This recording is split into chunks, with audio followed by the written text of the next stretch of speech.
Charlotte Chomhendo was recently diagnosed with bronchial asthma. This followed numerous episodes of coughing that went on for years. I couldn't walk long distances. I couldn't do most of the things that I wanted because I would have to stand, catch my breath, and then I have to keep on wearing sweaters because there would be these cold spells that would come in.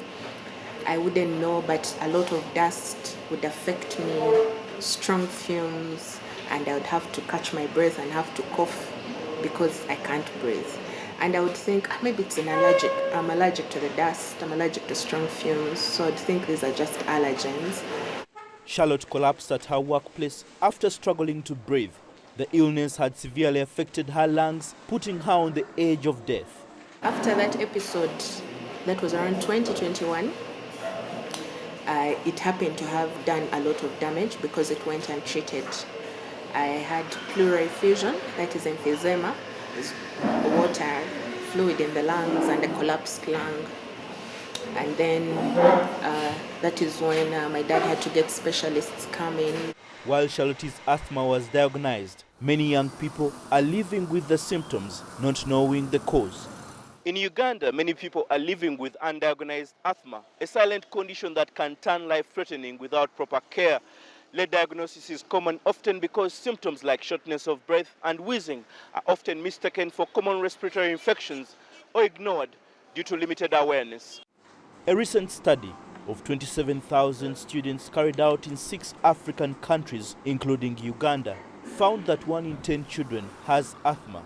The majority of cases undiagnosed. This was attributed to rapid urban growth. The cars emit a lot of fumes that really cause them into our lungs, and somebody ends up with asthma symptoms.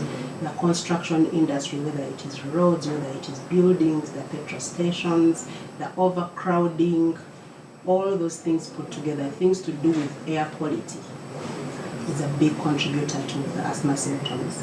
But also the other thing about asthma is that when people come to the city, their diets change. The delay in diagnosis means that individuals, especially the younger ones, miss out on critical treatments that could control their symptoms and improve their quality of life. When somebody has undiagnosed and therefore untreated asthma, they are at high risk of developing one of the diseases in adulthood. It's called chronic obstructive pulmonary disease.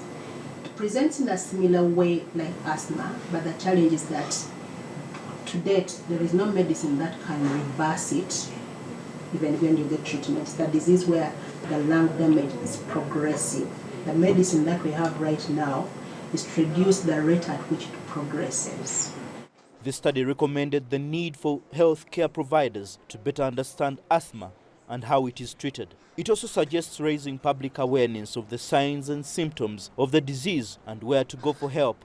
These interventions will help patients like Charlotte Chomhendo manage asthma more effectively, reducing severe complications and saving lives.